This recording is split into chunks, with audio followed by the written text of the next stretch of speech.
Bonjour, nous sommes dans le département de l'Aude, dans la région Languedoc-Roussillon, sur la rivière Aude, entre Quillan et Campagne-sur-Aude. On va pêcher aujourd'hui la rivière Aude. C'est une rivière où la truite a toujours été présente et depuis quelques années on a une tentative d'acclimatation de l'ombre commun qui se fait et qui, ma foi, marche pas trop mal.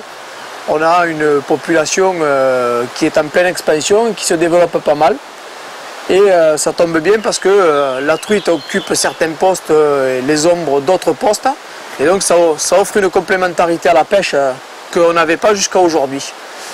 C'est une rivière qui prend sa source dans les Pyrénées du côté des Angles et qui se jette dans la Méditerranée aux cabanes de Fleury. Tout le long de la rivière est occupé par des poissons. On a les carnassiers en deuxième catégorie et puis forcément à l'embouchure des poissons marins, le loup, la dorade, etc. Et elle occupe une grande place dans le territoire audois parce qu'elle apporte les alluvions pour les terres cultivables, l'eau pour l'arrosage et forcément un pôle d'attraction fort avec la pêche, les tourismes et les activités nautiques en général, et la baignade en été, etc. Aujourd'hui, on va pêcher, vu que le temps n'est pas tellement beau, on va surtout pêcher en nymphe, je pense. Ouais. Sauf tout début d'après-midi, si un petit rayon de soleil vient occuper la place, où je pense que là, on aura forcément quelques éclosions parce que là c'est la saison où on a le plus grand nombre d'éclosions, une très grande diversité d'insectes et surtout des grosses éclosions, elles sont assez massives.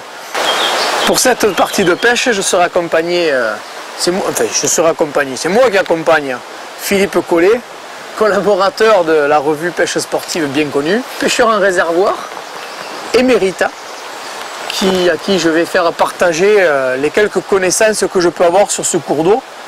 Modeste connaissance puisque c'est quand même des cours d'eau où on apprend tous les jours autre chose. Et chaque jour est différent. Ok.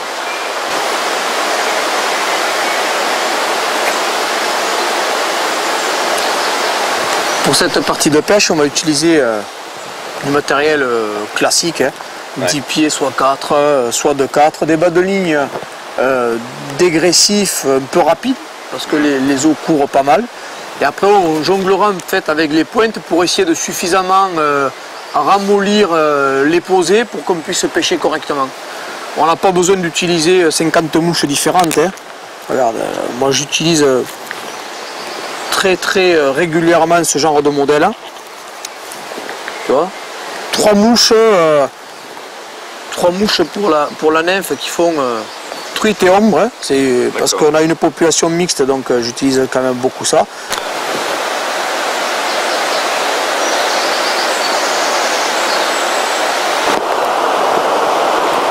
Pour pêcher sur l'Aude, et puis d'ailleurs beaucoup, moi j'utilise des bas de ligne qui sont assez polyvalents, voire très polyvalents, à savoir que j'ai un talon de bas de ligne fixe, que je change très peu. Au bout de mon morceau de fluo qui me sert d'indicateur de dérive pour pêcher en nymphe, j'ai une boucle et à partir de cette boucle, je noue 3 morceaux de fil différents en fonction du diamètre de la pointe que je veux utiliser. Si je veux pêcher en 12, je noue un morceau de 14, un morceau de 16, pardon, un morceau de 14, un morceau de 12. Si je veux pêcher en 10, je fais 14, 12, 10, etc. Et je démarre toujours ma partie de pêche par la base, mon tronc commun à toutes les autres pêches, c'est-à-dire que je mets 30 cm de 14, 30 cm de 12 et grosso modo un petit mètre de 10. Et à partir de là, ça c'est un bas de ligne qui s'étend facilement, qui pêche facilement. Si jamais la pêche devient difficile et qu'il faut ramollir un petit peu les dérives pour qu'elles soient plus longues et plus